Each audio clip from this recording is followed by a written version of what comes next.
So I've been watching the mainstream media freak out over Trump's tariffs. I agree with Trump in theory on tariffs. I don't agree with 25% tariffs on steel. I think he's doing 10% on aluminum. I think that's totally arbitrary. It's not targeted at all, and it could start a trade war that is damaging to the same industries that he's trying to help. And that we don't want to do. So I'm against free trade because it's been free at the expense of millions and millions and millions and millions of Americans. But I'm not for what Trump is proposing either. There's an in-between. There's also a wider discussion that needs to be had. It's funny, I'm writing chapter 13 right now about the Disappearing Middle Class Tour. And on that Disappearing Middle Class Tour, I interviewed a AFL-CIO guy in Ohio. And we were talking about how all the steel jobs went and all this stuff. And the bottom line is, he said to me, the issue isn't as much of the jobs going offshores. It's that the government did not do anything for those people that lost their jobs. So in America, or theoretically, you're supposed to have insurance, right? So if there's a hurricane that wipes out your house, there's supposed to be insurance. If there's something that you have no control over that wipes out your livelihood, that you're supposed to have a safety net of insurance that you buy into. Well, the government, because the banks wrote NAFTA and those trade deals, the banks in corporate America wrote those deals. Make no mistake about that. There's great documentations. Didn't get a notification again. Let me tell you something. I think YouTube is up to some funny business, whoever just said that. Because yesterday, it was driving me fucking insane. Then there goes the I'm demonetized because I cursed. It took like 8 hours to get this video up after it was live. It took 8 hours. So either YouTube's asleep at the switch, or they're doing some funny business against independent journalists coming to them from their parents' kitchen. Which one is it, YouTube? I'm asking. Anyway, but these tariffs and protectionist, the trade deals, the union members I spoken to, it wasn't only that they shipped their jobs offshores. That theoretically, a lot of them do understand that globalization has caused changes, and automizing of machines replacing people has caused changes. The problem is when, as a government, because you are bought off by corporations that force you to write those trade deals, because it helps, the multinational corporate conglomerates are helped more than working people. Automation. Thank you, Tommy. On 4 hours of sleep, too. But the problem is, and share this video. We're at 141 right now. Let's get to 200 today, shall we, folks? The problem is the government didn't care about the people that were losing their jobs. They had no provisions to help them. They retraining programs. Get the hell out of there, retraining programs, which I write about in chapter 13. So I've been seeing all this hubbubaloo in the New York Times and all over CNN and MSNBC about Trump's tariffs. Well, I have seen very, very little on the fact that on the 10-year anniversary of the largest financial crash since the Great Depression. Some of you might be that old. That 16 Democrats are joining, the corrupt Republicans we know. 16 Democrats are joining the corrupt Democrats to basically, essentially repeal Dodd-Frank. And don't get me wrong, Dodd-Frank was a Band-Aid to a very, very deep wound. It wasn't enough, but it was something.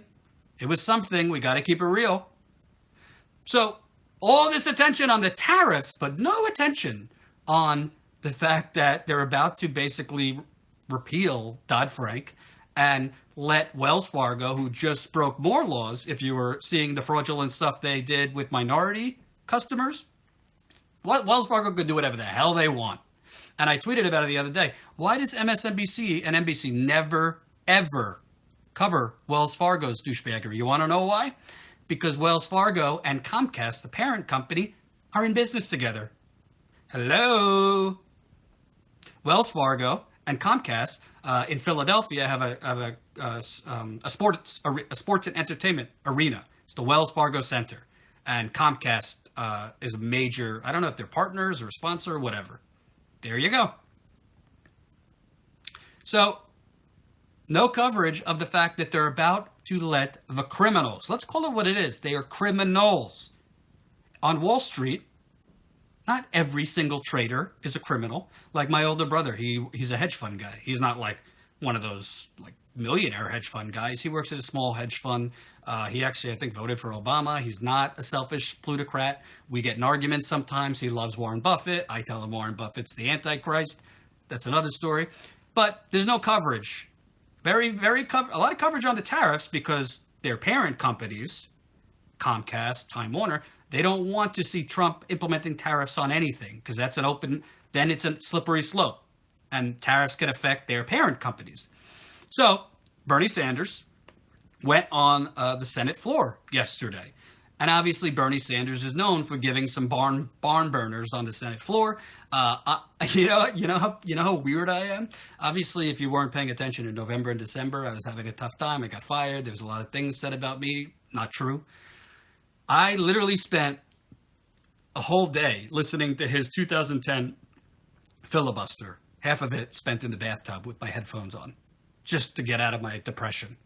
That's how I roll. So if you're depressed, listen to that filibuster. So Bernie's on the Senate floor yesterday, and he's saying what I'm saying.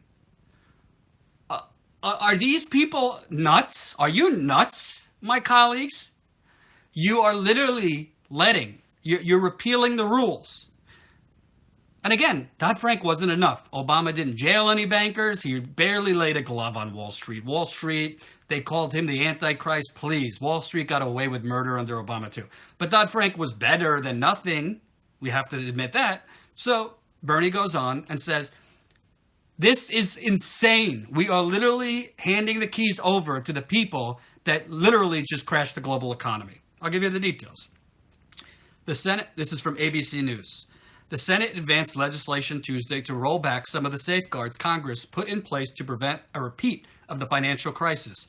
Enough Democrats supported a procedural vote on the bipartisan bill to show it has a good chance of passage in the coming days. And before I go on, I mean, let's be real. We got 167 people watching right now. Right now, my channel, I think we're close to 7,000 subscribers. I hope we go onward to 70,000, to 700,000, to 7 million. We'll go. Most of you got hurt in the financial crisis. A lot of you lost half of your 401k if you had one. A lot of you lost your homes. A lot of you are now working 2 to 3 jobs because of the wealth and the savings that was wiped out during 2008. So I hope it's personal for you. Luckily, in 2008, I was fresh out of college, really, so I didn't have much that could be wiped out. But you did, a lot of you. So the move to alter some key aspects of the Dodd-Frank law comes 10 years after the financial crisis rocked the nation's economy. The bill has overwhelming Republican support. I mean, go figure. And enough Democrat backing that it's expected to gain the 60 votes necessary to clear the Senate. That was reflected in the 67-32 vote Tuesday with 16 Democrats and 1 independent voting to move ahead with consideration of the bill. So everyone who screams at me and screams at Jimmy and screams at Lee Camp and screams at people that hold the Democrats equally to, if not more, accountable to Republicans, this is why. This is why. What is the point of having an opposition party if that opposition party is carrying the corrupt Republicans over the line to do the same fucking thing? Am I in the twilight zone? 16 Democrats, and go figure, most of them are up for re-election because they're not public servants. They're bought-off plutocrats. Several Democratic lawmakers facing tough re-election races this year have broken ranks with Minority Leader Chuck Schumer, who, by the way, they used to call him Wall Street Chuck, because Chuck Schumer, excuse my French, has bent over for Wall Street over his 20-year career, and Massachusetts Senator Elizabeth Warren. Senator John Tester of Montana, up for re-election this year. When I was at the Young Turks, I did a video. He actually had a fundraiser where one of the co-hosts for this fundraiser was a Republican who had the largest FEC violation in American history for fudging what was the term? She misled and fudged her financial records that you have to file with the government for political or campaign finance documents. She totally fudged all of them. Hid things, made up things. Largest FEC violation. Google it. Jordan, Chariton, TYT Politics, John Tester. That will come up. And watch that video. Just openly, because that's what happens. Democrats, Republicans, they just have corrupt people as co-hosts for their fundraisers, which are usually luncheons or cocktails, or in Debbie Wasserman Schultz's case, she loves to have ice cream with Debbie and raise, hundreds of thousands of dollars. No, Warren didn't vote for this shit. I said these 16 Democrats broke away from Warren. Warren would not vote for this. Got my beefs with Warren, but not on Wall Street. Okay. So Tester said he was proud to support Dodd-Frank 8 years ago, and for the most part, the legislation was successful, but the bill also had unintended consequences, which he said included consolidation in the banking industry and a decline in small business lending. He said local banks in Montana have suffered from regulations specifically designed to rein in risky behavior on Wall Street. As a result of complying with these regulations, many of our community bankers are hanging up their hats, Tester said. And to that, Mr. Tester, I say, what do I say? What is that saying? 4 hours of sleep again. I say bullshit. Bullshit. You are not voting for it. Heidi Heitkamp is not voting for it. Excuse me. You're voting for this. Heidi Heitkamp is voting for it. I'll get to the other Democrats because you're up for re-election. Because you want to know something? The issue with small business lending is not Dodd-Frank. The issue with small business lending was the financial crash. Hello? It was a financial crash. And because you have, since the 90s, take you back, since Clinton, the Democrat, repealed Glass-Steagall, there's less incentive to to lend to small businesses because a lot of these small mom and pop banks are now in bed with big investment banks, and that's a large part of their business. So they focus less on small business lending because they focus more on how do I do business with Goldman Sachs and Wells Fargo. Thank you, Bill Clinton, for allowing that. So nonpartisan congressional analysts say the legislation would slightly increase the probability of a big bank failure. No big deal, right? Prompting a possible taxpayer bailout. Just did that 10 years ago. You paid for it. They're still getting large bonuses, by the way. Or another financial meltdown. The probability of those events is deemed to be small under current law. So let me get this straight. In 2005 and in 2006, when some smart traders, financial traders, were saying there's an iceberg ahead, they were told by the same people saying now, it's just a small chance of a problem. So they're saying now the probability of those events is deemed to be small under current law. The new assessment by the Congressional Budget Office estimates the bill would increase federal deficits by $671 million between 2018 and 2027. Senator Sherrod Brown of Ohio said the drumbeat for derailing Dodd-Frank has been constant. He said Wall Street banks always want a new exception or a new weaker standard or a new tax break. We know what happens next. It is hubris to think we could get the rules on these banks again, but avoid the next crisis, said Brown, the top Democrat on the Senate Banking Committee. Brown is fairly progressive from Ohio. But the bill's proponents insisted it would bring a needed boost to beleaguered banks outside Wall Street that didn't engage in the reckless practices that fueled the financial crisis. Dodd-Frank's enormous regulatory burden has been insufficient and unhelpful for financial institutions of all sizes, but it has hit Main Street lenders especially hard, Senate Majority Leader Mitch McConnell. Well, how about this? Let's say benefit of the doubt to John Tester, Heidi Heitkamp, who else?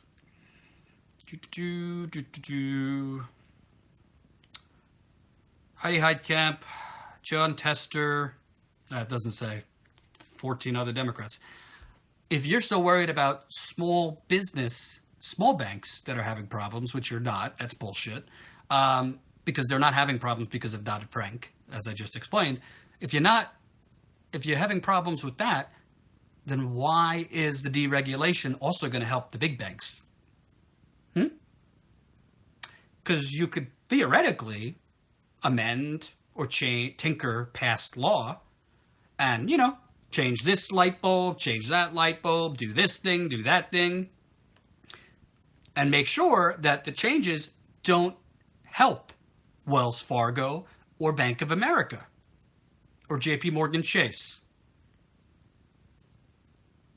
You can make sure that there's specific provisions you're focusing on, that you're deregulating certain things to make things easier for the small business, small banks. But the problem is that's not what this, targeted. That's not what this is for. And you want to know why? Because as Bernie Sanders said yesterday on the floor of the House, let me get the tweet so you have it. Bernie. Yes. So take a guess how much money the big banks have spent over the last, since the early 90s on campaign contributions. Just take a guess. First one to be in the ballpark, I'll tell you. Since the early 90s, how much has the big banks spent on campaign contributions? It's $3 billion. 11 billion, getting close. Hold on. Let me make sure I get the number for you. Bernie.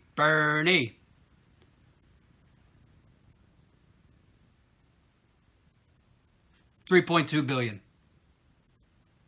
$3.2 billion would it be? $3.2 billion on campaign contributions just from the early 90s from these big banks. That sounds like money that could be used on free public college. Sounds like money that could be used for, free healthcare, which is not free because we would pay a little higher in taxes. I should not use the word free. It's not free. When other countries that I went to, Germany and other places, get healthcare included as a right as a citizen, it's because they pay a little more in taxes. What a radical idea, right? Because some governments around the world actually care if their citizens can eat, breathe, and live. That's kind of interesting. So 3.2 billion over the last 2 decades, the big banks have given to the John Testers, the Joe Manchins, the Heidi Heitkamps. And then we need to deregulate Dodd-Frank. Why?